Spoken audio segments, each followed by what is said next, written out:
Good morning, heart and soul.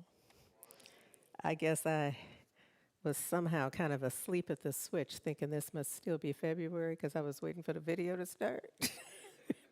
And then I realized, oh, we got a whole other thing going. But we still haven't quite completed what we were up to for Black History Month, because we started a raffle. And so I want to go over a couple of things with you about that. First of all, I want to remind you that the last question, so we had one question each week, and what we were looking for was the correct answer.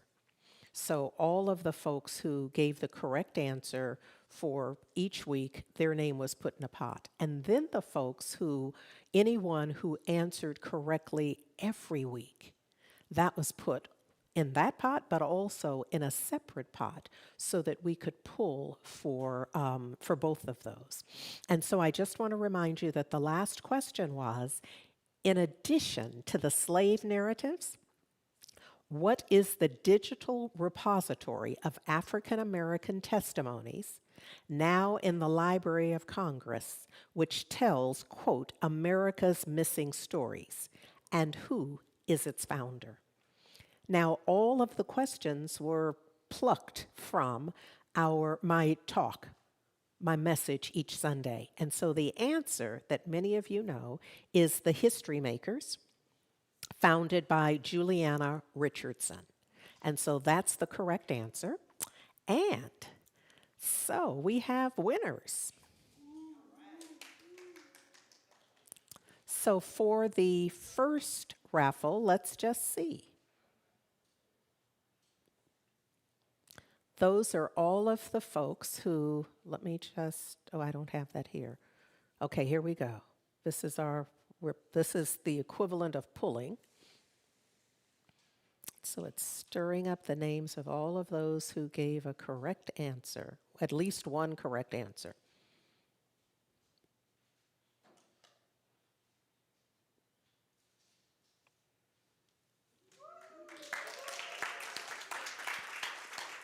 And the answer is Suzette Celeste Johnson. And so we have for Suzette a $25 gift certificate from Marcus Books. All right. Yeah, it's good being at Heart and Soul, if I say so myself. Okay, so and then for the Danielle Jennings was the one person who had the correct answer for each of her 4 submissions. So for you, Danielle, I have a $50 gift certificate from Marcus Books. So congratulations to Suzette and to Danielle for their attentiveness, for getting in the game for real.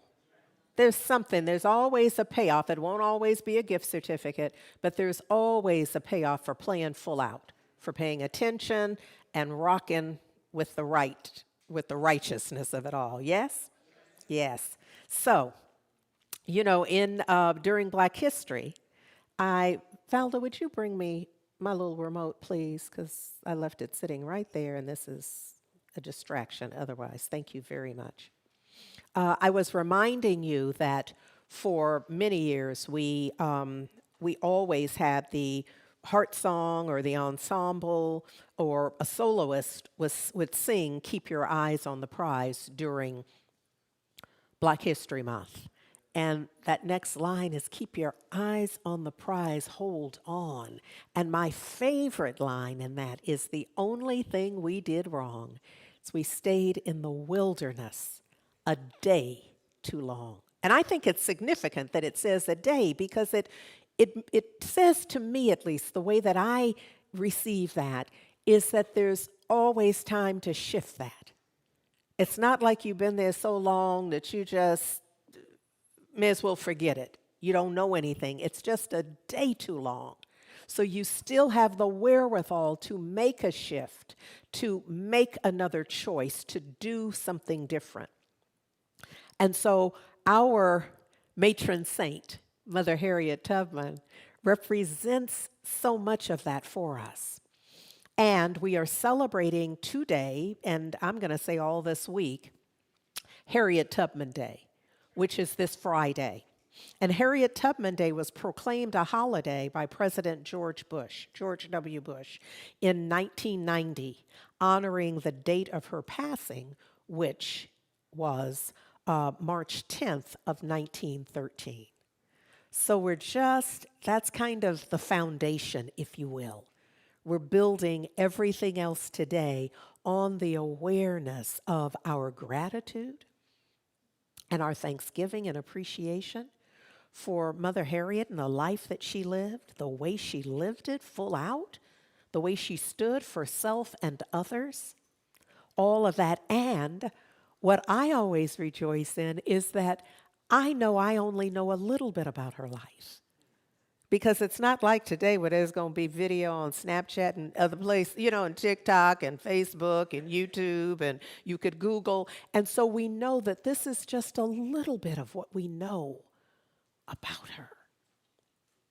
And so this is an opportunity this week I'm going to suggest to do a little research and just be willing to resonate with some aspect of her life and rejoice and see if that isn't modeling something for you, something for us. Just a suggestion in a way that we might celebrate, a way that we might draw this closer to our own experience.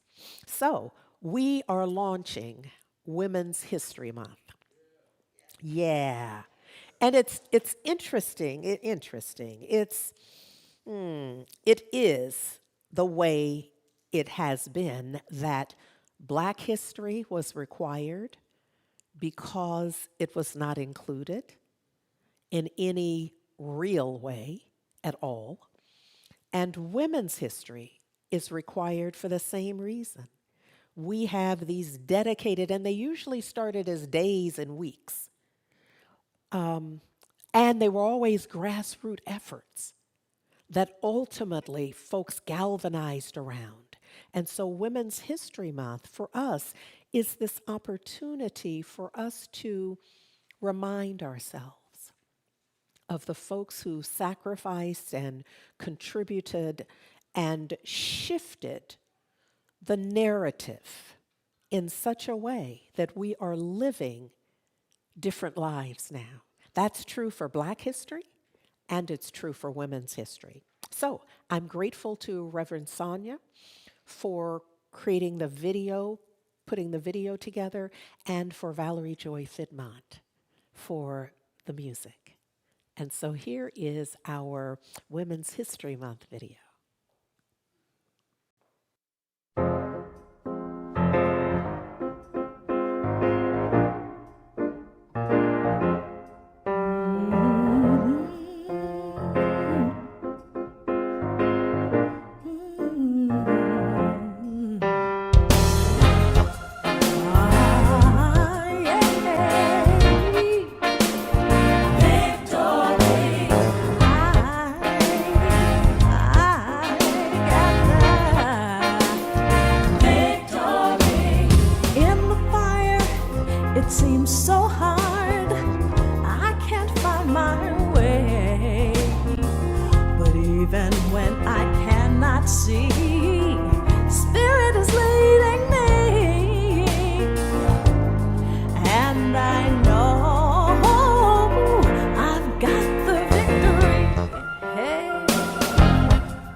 Darkest night, hold on to the light.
we got it. We got the victory. And it continues. You know, the victory as we teach it, as we speak to it, as we accept it, is ongoing. It's moment to moment, our realization and gratitude and thanksgiving for the victory, the very breath of the now moment, and the infinite possibility that awaits us. All of that is the victory. I wish there's a part of me that would want for these United States that the date that there was officially a U.S. Women's History Month, that it was so long ago. But the fact is that President Jimmy Carter in 1987 established Women's History Month. There's a part of that that just like blows my mind because I would want it to have been before my lifetime. You know what I mean? But the situation is exactly as I've shared with you. And so I'm grateful that we have it. I'm grateful that that is true for us. And so here's something that I did not know until recently is that every year the National Women's History Alliance sets a theme for the Women's History Month. And so for this year, 2023, the theme is celebrating women who tell stories.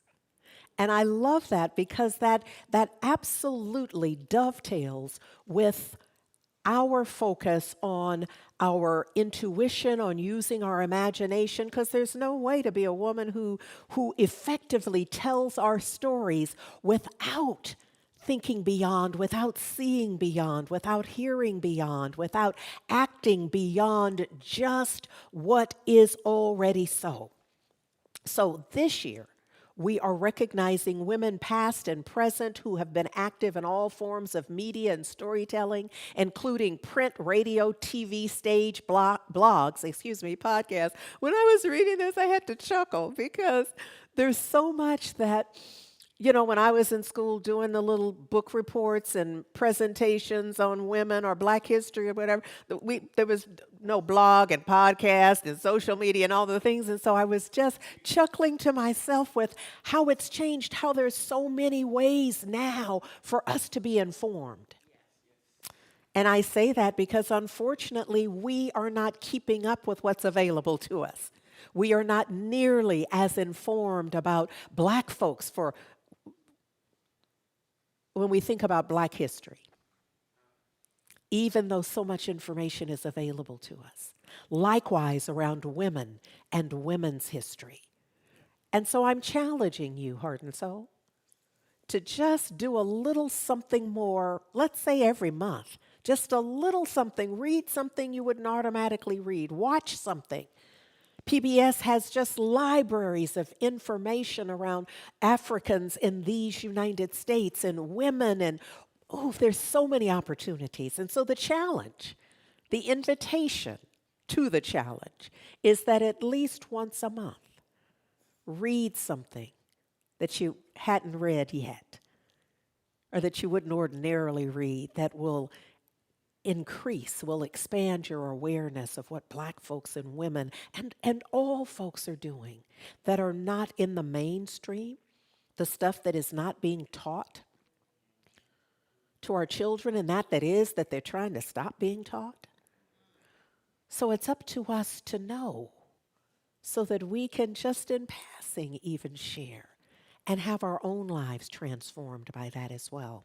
So, given that that's the case, what I know is that this is an adventure in faith for real, or we wouldn't need a Black History Month and a Women's History Month and all of the months that we have set aside focusing on folks that are contributors and ought to just be a part of whatever it is we're studying, whatever it is we're willing to know about our history, our shared history. Because there's no way to talk about America without including Black folks and women. I mean, don't be stupid. There's just, you don't have a United States without that contribution. So, I want to begin then with Phyllis Wheatley Peters. So we know Phyllis Wheatley Peters is Phyllis Wheatley. Oh, bring me those other papers, please, Valda. I grabbed the wrong group, but here we are. She married in 1774, but we know her. I'll take them all just for, yeah, this is what I wanted.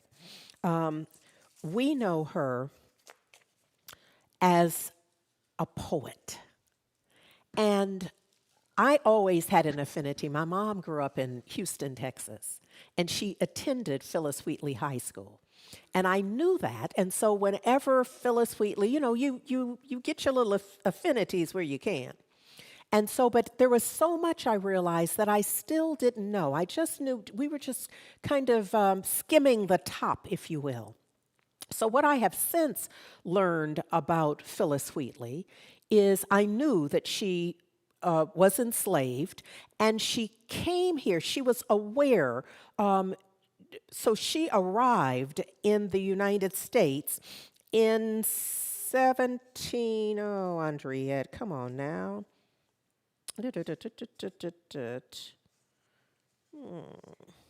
She was born in 1753 and came here shortly after that. So what happened for Phyllis, and what I want to tell you about her, is that in 1773 is when she published her book of poetry. It was written before, but what happened was, in attempting to get it published, and she was enslaved by the Wheatleys. That's how she was known as Wheatley. She, when they realized how bright she was considered a Negro genius as a youngster at that time. I mean, she was a youngster, and then she's about 20 when we're talking about publishing her works. And what happened was no one would publish it because they didn't believe she had written it. There was no way that this enslaved African could have written this poetry. And so what they did was, with Wheatley family, set up that she had an examination, a panel. There were 18 judges. Can you imagine? As a little enslaved African. And she was a small built, she had been a sickly child. And so when they realized that she had some brightness to her and was picking things up, they said that she would not do work in the way that they thought she would, and instead she studied with their children. And she just picked it all up. As you can see from the slide, she learned English, Latin, Greek, and English literature. So she is rocking it. So they've set up these 18 white men judges for little Phyllis,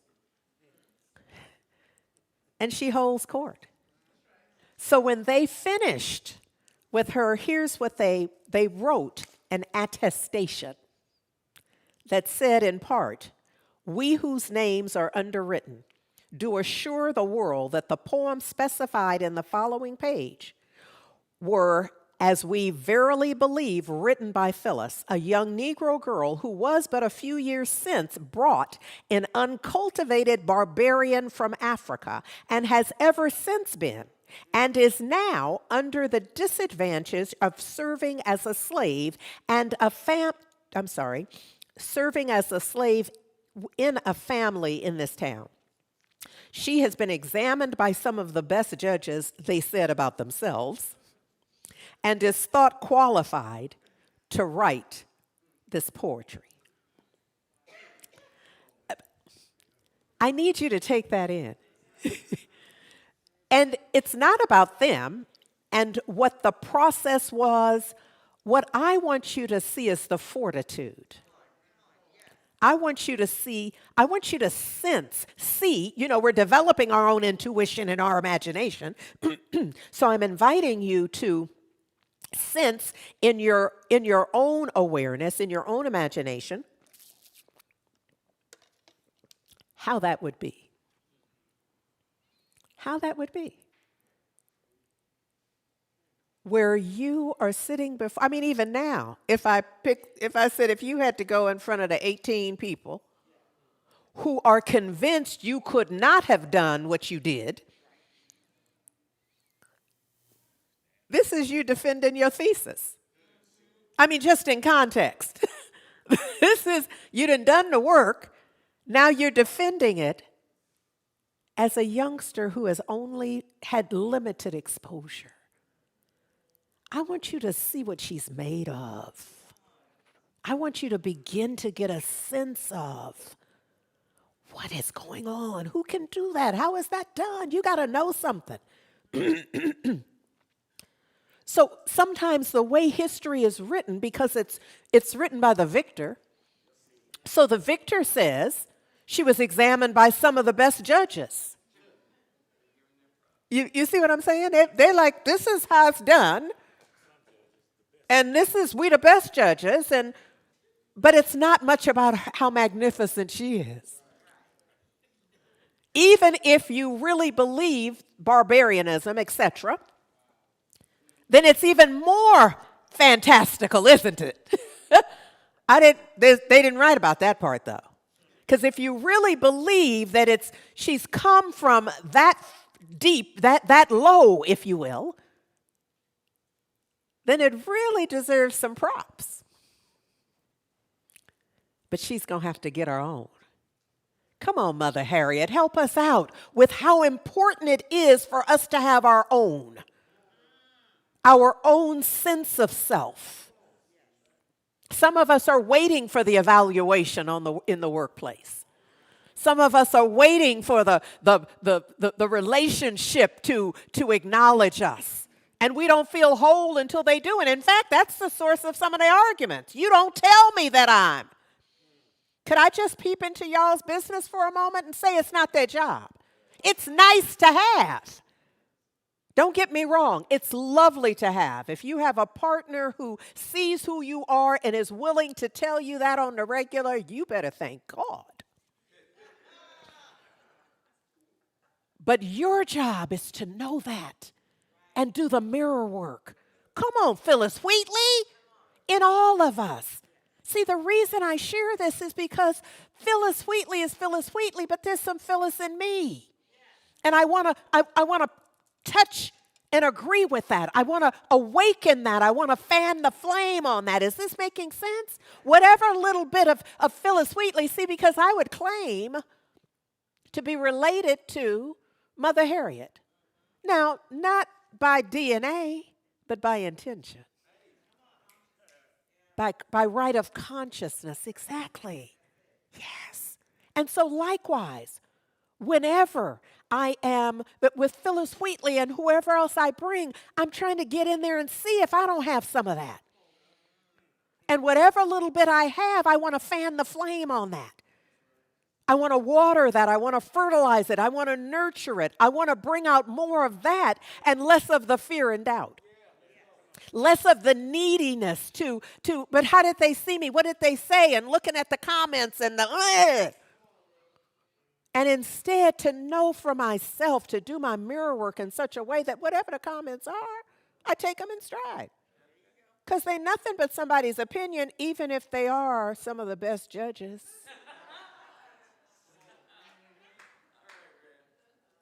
I mean, in the vernacular, she's a badass. And I mean that in the most spiritual way.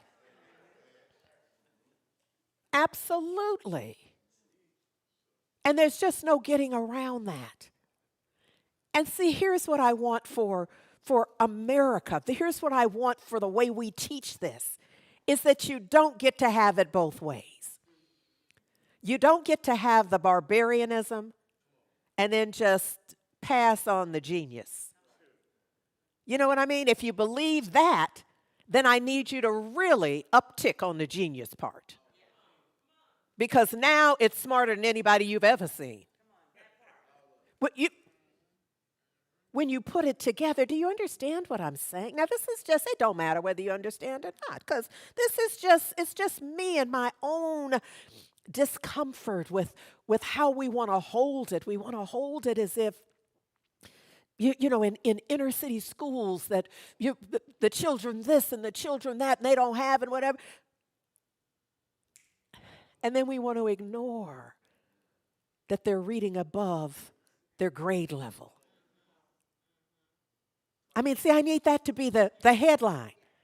I need them to interrupt the soap operas with the special announcement, breaking news. Children that we've poured nothing into.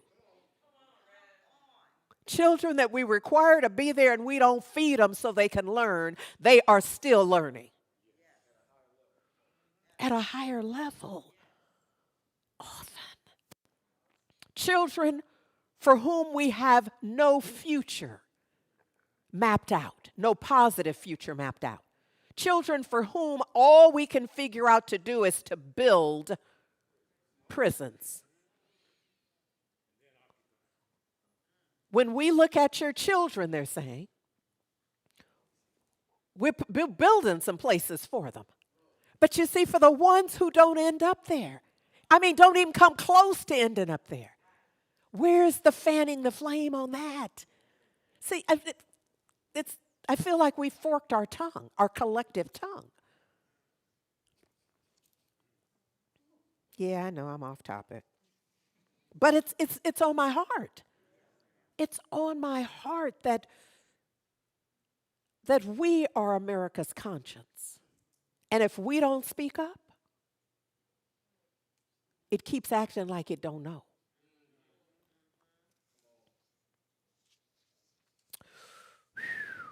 Okay, so even after the attestation, it still was hard, if not impossible, to get her published here. And so her master's son, they went to England, and that's where her book was first published. A volume of her poems with the aid of the Countess of Huntington and the Earl of Dartmouth is how that happened. Ooh, Lord. Us. That's us. That's our history. Here's what I love. Phyllis Wheatley. In all of, because we are, an aspect of who we are is our experiences. You know? And nowadays we're encouraged. There was a time in my parents' generation when they were like, you don't talk about that. You don't tell nobody that stuff. Whatever's going on with you, what you feel, and you're not out telling people that. Now that's all we pretty much, you know what I'm saying? So, but Phyllis Wheatley wrote this. Now, remember, so off a boat, a slave ship, enslaved, learning because she can, and a way was provided for her. I want to acknowledge that. I want to acknowledge that she could, and it was perceived that she could, and a way was made. So I want to acknowledge that. Here's something she wrote, an excerpt. In every human breast, God has implanted a principle, which we call love of freedom. It is impatient of oppression and pants for deliverance. What? What? Why are we digging on the internet and in the back files to read this? Why isn't this painted on the side of almost every school?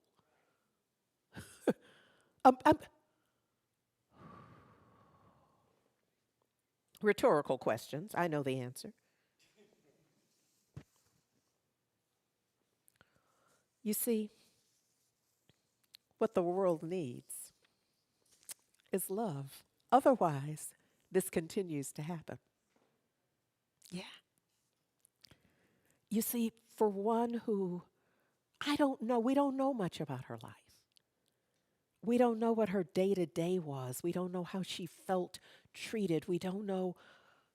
But the fact that I know that she somehow defended her thesis in front of these 18 white men who came in with an idea that you didn't even do this, and we getting ready to prove that you didn't. And she succeeded. She prevailed. I want to touch Phyllis. Just the hem of her garment. Just the hem of her garment. Because you know what that means? This is not touching the fabric. It's the energetic awareness. I want to get up in that energy. I want to know that about me. That what is true about me, that I can stand in it. No matter what, that it doesn't matter what the best judges anywhere. The best, I would just want to get it right for them. She's been examined by some of the best judges. So even when the best judges show up in my life, I want to prevail with knowing the truth about me and standing in the truth about me. And so I say to you, what the world needs now is love. What the world needs now is love. You know, I used to not really, I like the song. I didn't appreciate the message for years. I just thought, I had two thoughts about it. One, how we telling God what we need. There was that. But also, it was just this sense of that I had a long list of what we needed. And so I was like, when you going to get to the other parts? But now, I guess it just takes a certain critical mass number of birthdays before you get out your own way. And I feel like it says aplenty now that if this world was operating more from love, I'm stopping myself from saying unconditional love, like the kinds of love.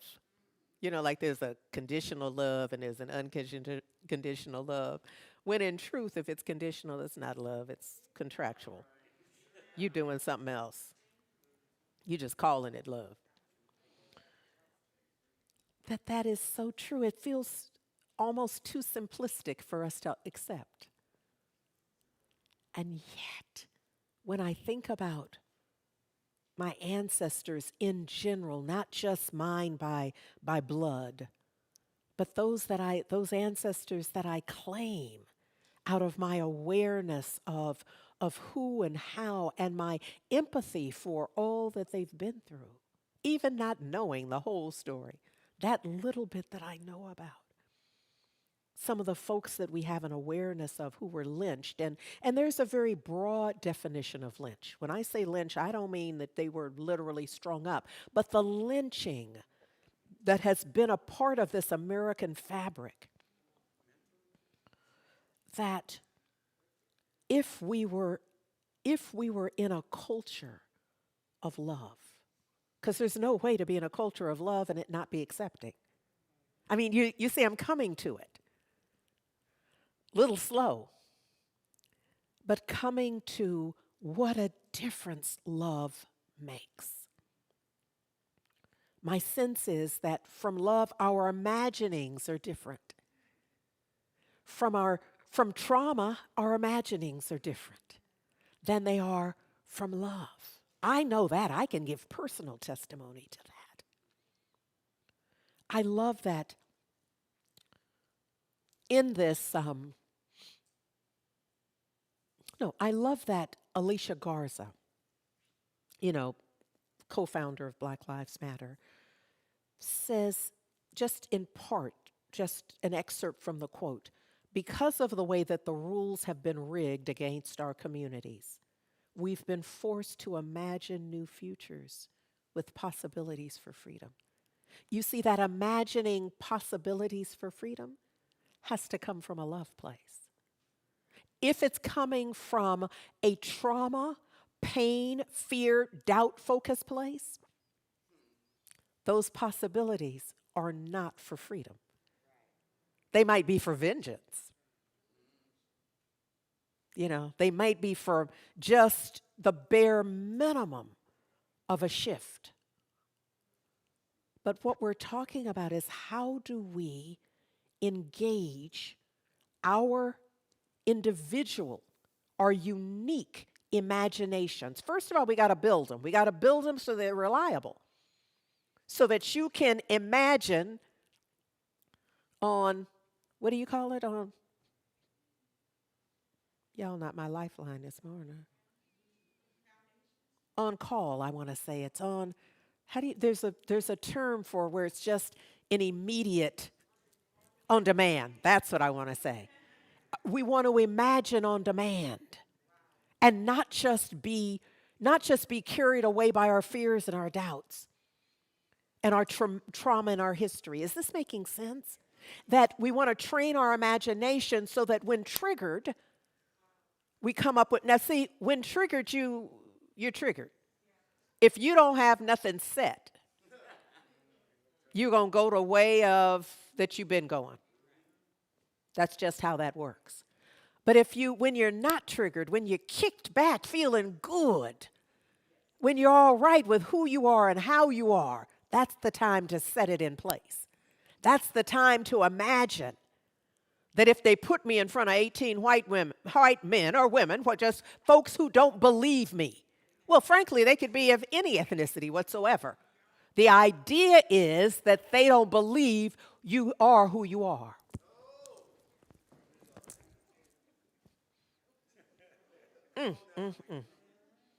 There's not a one of us who hadn't been there. There's not a one of us who hadn't been in a situation where you stand for you and somebody is standing saying, that ain't you. And what you do with that says everything about the truth of you. Oh, that's the whole thing. So look.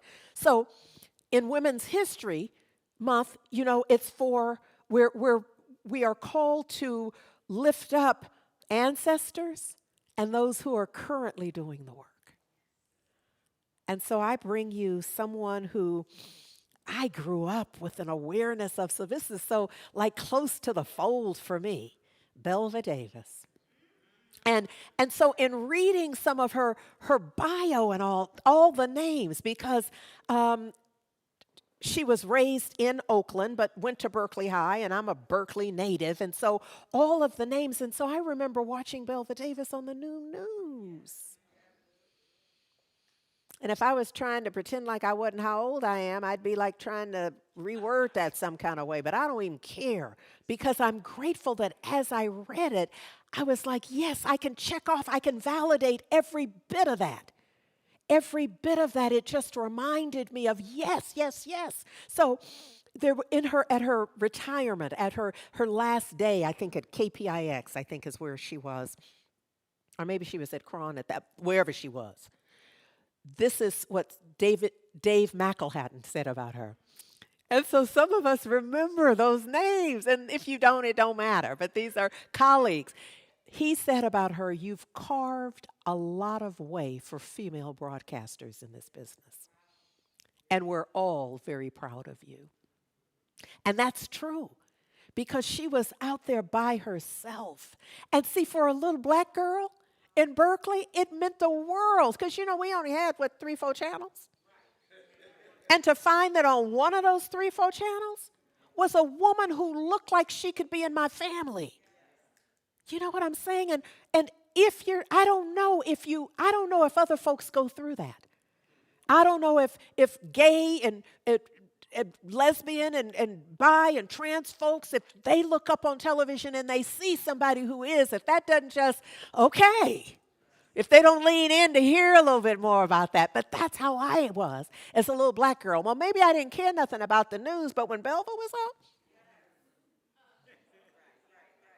because not only did I want to hear what she was saying, how she was saying it, I needed to see what she was wearing. How you representing? I don't know if everybody understands that, but it's not possible to be my age and be raised in these United States to know you're not looking at other black folks for how you're representing. Because it was so much a part of what was said to us, of how important it was that you couldn't even be you. Nobody was sending you out to be you. They were sending you out to be all black folks. Because if you didn't do it right, it meant that maybe nobody else was going to get a chance. Do you see how we're living? What the world needs is love so that it's open for everybody to have a chance. Even if I mess it up, the next one who comes looking just like me, they'd be like, well, that wasn't you. But that's not how we've been playing the game. They promote one. If that one fails, they done. We had one already. They messed that up. So look, she has just a rich, rich history with countless awards. So I just need to share some of that with you. Because even in her book, Never in My Wildest Dreams, so I want to tell you that this notion of never in my wildest dreams means she had some wild dreams, some visions for herself. This is why we're training ourselves here at Heart and Soul to vision, to visualize, to imagine, to have a sense of what's possible for ourselves, even if nobody else believes it. Come on, Phyllis, help us with this. Even if nobody believes you can do that. Some of us have been there. I stuttered as a child. So if I had said to somebody, you know, I'm going to have a career speaking in front of people on mic, they just would have been, we don't want you speaking right here now.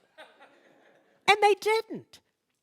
One of the things I remember being in, probably second grade. Yeah, it was second grade because in third grade we were in the bungalow. So in second grade, when it was time to share, because I've always had something to say. I've always had a spirit of, I could share. Oh, I know, yes.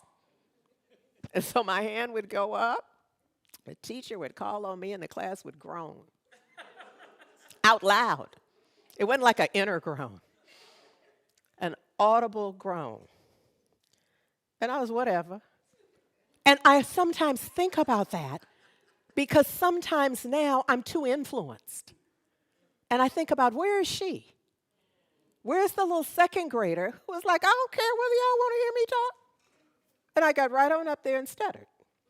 Because that's what I could do. But there was something within me that wanted to, that needed to, and was doing it. And they were, so, sometimes I think they don't know, but it don't matter what y'all do. Because I hadn't been with my peers who were going, like just make it go away. and most adults don't take it that far like they will. But I hearken to that with some frequency because I think she knew something. She knew something because I could have just cowered. I'm sure. I mean, I couldn't have, but I'm sure that there was some child who did. And even though they had a major voice and a creative share, we never heard it because they couldn't get past the peer pressure. There's a lot for us because Belva represented so much for me. See, I can't do a dot-to-dot correlation, but I'm willing to paint with a broad brush. I'm sure, we don't always know what influences us. So what I know is that she was an influence. She was right there daily. I got some doses of Belva Davis representing in a way that I was proud and wanted to be like that in more global ways. I didn't know her, not personally. In the neighborhood, growing up in Berkeley, and she was there, and there was that influence. But she wasn't my auntie. You understand aunties? Well, I know everybody doesn't, but some of y'all understand what I mean when I say auntie. So I want to share some things about her life, that her struggle, if you will, to break into broadcast journalism. This was at a time when stories of particular importance to black folks, African Americans, and women rarely made mainstream newscast. This is why we were subscribing to the Sun Reporter and Jet Magazine. You understand what I'm saying? Because our stories were not in mainstream media. And so we were getting them on the side, something that had our pictures and our stories.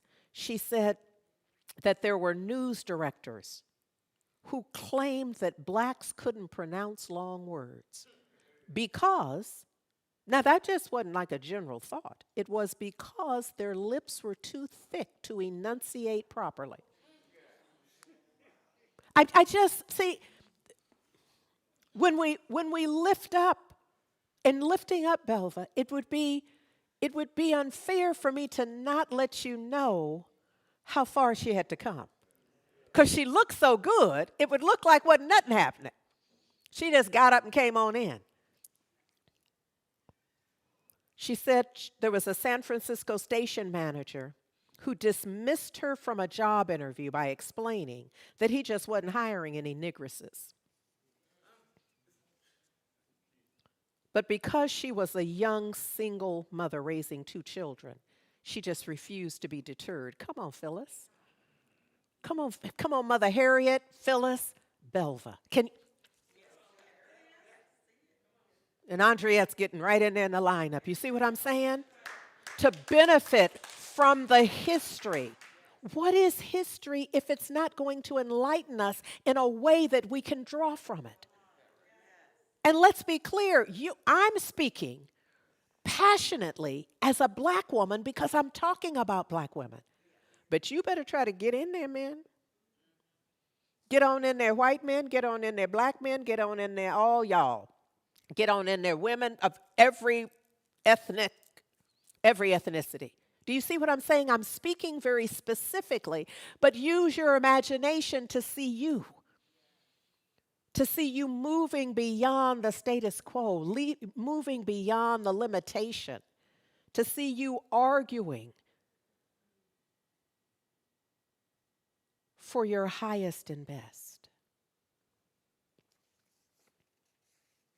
In a career spanning half a century, she's reported on many of the most explosive stories in the era.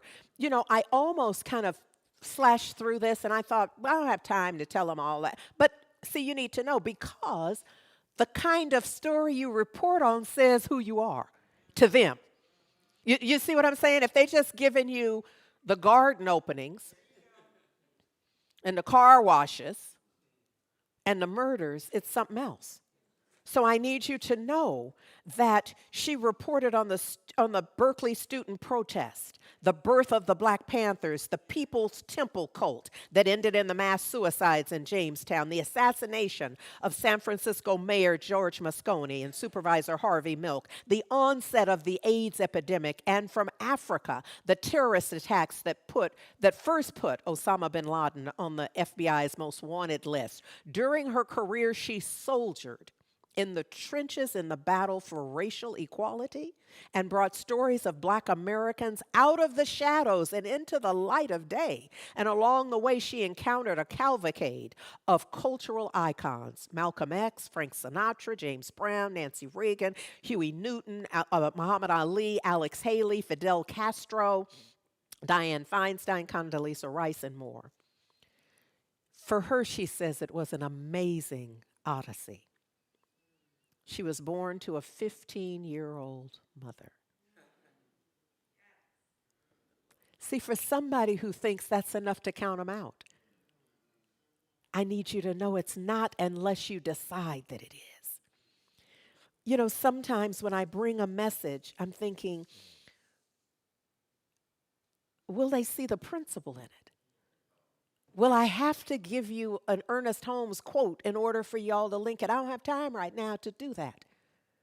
I need you to be able to sense the principle, the spiritual principle, the divine ideal in whatever it is we're up to. I won't always be giving you a quote and tying up all the pieces. I'm going to pour it out to you as I have this morning. And I'm going to leave you to do the dot-to-dot correlation work. I'm going to leave it to you to say, and maybe I'm leaving you with a question. What was the spiritual principle in Phyllis and Belva? Huh? What is it? So that's my question. I'm challenging you to use your. I don't. Hmm. Part of what we're doing that I'm committed to is you don't just come in here and sit down and just we do all the work.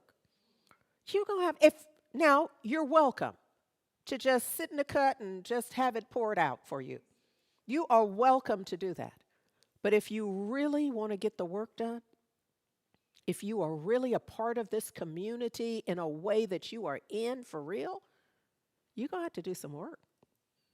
You're going to have to do the dot to dot. Like, what was that? Where in what we're studying? How does Mother Harriet, why is she up there? I need you to do that so that you, oh, I see what she's representing. There's a divine principle. Phyllis Wheatley, what is that? Belva Davis? See, for me, my head is just exploding with them. And my heart is just overflowing in gratitude. Belva said to us, listen to your dreams. They are whispers of your heart telling you all you'll ever need to be happy.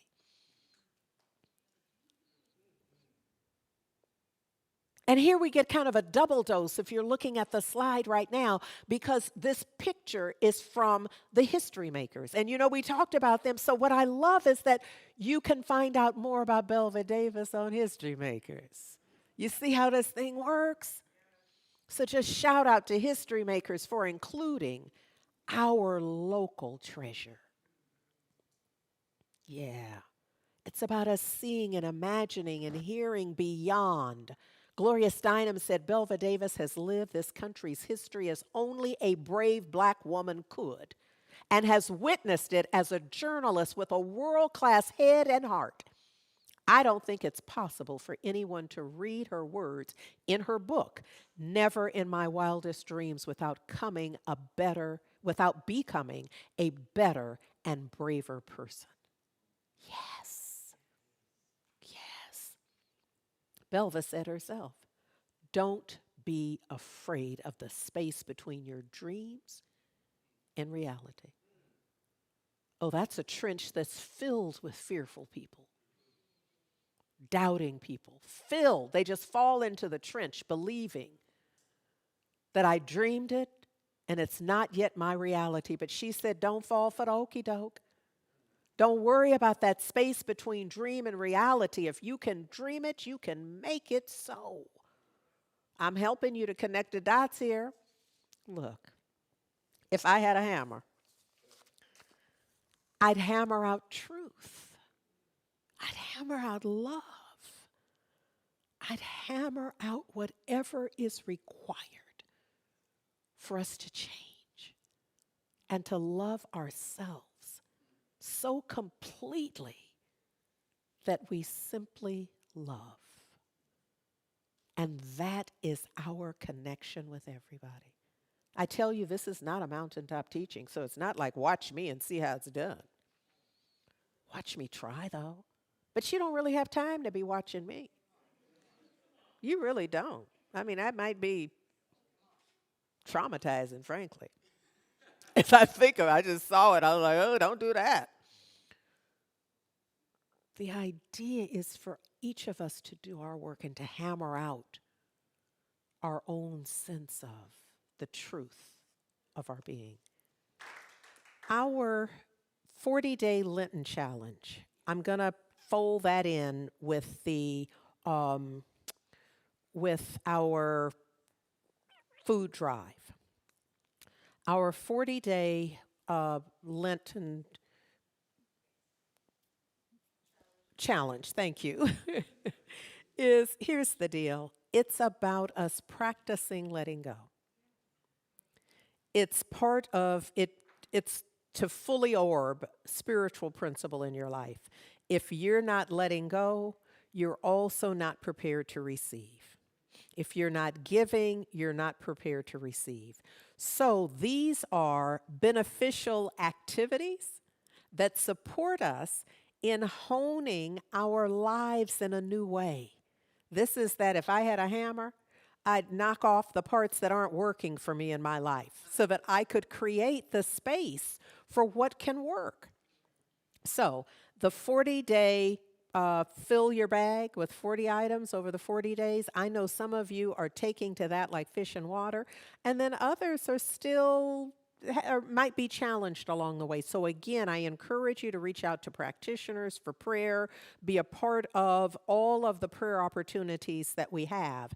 What I need you to know is that for our 13-month goal for the 13,000, that's $1,000 a month.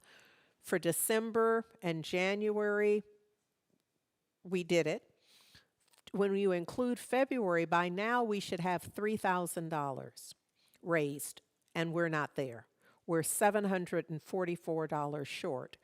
I simply want to remind you that if everybody gave a little bit to this, we would be practicing. And the idea is to not wait until we're behind and folks who go, ooh, I could help with that, but to make it a regular thing. So it might be a $5 regular recurring gift that you set up. It might be $10, it might be $20. It can be whatever it is you feel like you can do, but you want to do something consistently so that you're building that muscle of giving, so that you're building that muscle of giving it away and opening yourself to receive for real, for real. Yes, I hope that makes sense. Okay. All right. So for our closing, I'm going to actually read from Guidance for a Spiritual Journey, which is our daily read. And where I want to start is to ask you to recite with me or after me as I read this. Kind of wish I printed it out now. It looked bigger earlier this morning. Maybe the lighting was a little bit or something. I had to hold it up or out or something. Okay, here we go. So I'm going to intuit it probably. And I'm going to ask you to repeat after me. Let me just acknowledge that there is one life and that life is magnificent. It's whole, it's perfect, it's complete, it's the living one, it's the strong one. Oh, and I am a part of this. I am an aspect. I am whole, perfect, and complete because I am one with the all and all. We all are. And for this, I'm grateful. I know and I know that I know, and I'm going to ask that you repeat after me. I acknowledge to myself, on myself, by myself. To myself, on myself, by myself. For myself, that through the right use, for myself, that through the right use of these daily affirmations and the laws herein contained, I will learn first how to win. Second, how to hold. Third, how to share without losing. In mental science and reality principles, these are the three keys to harmony. I continually strive to be in alignment with such laws. Through such benign consequences, I am continually in a triumphant mode and move from glory to glory. God radiates in me. And just breathe that in. And then be accepting of these words as I continue to affirm, I have discovered that I am a more wonderful being than I have ever imagined. And I have a presence within me, which when released, gives me divine power and assurance. The whole world recognizes my new quality, tone, and composure, particularly because of this day and time, yea, this moment. All things rise up to meet me. Everything in my life manifestly improves and takes on a new and finer quality.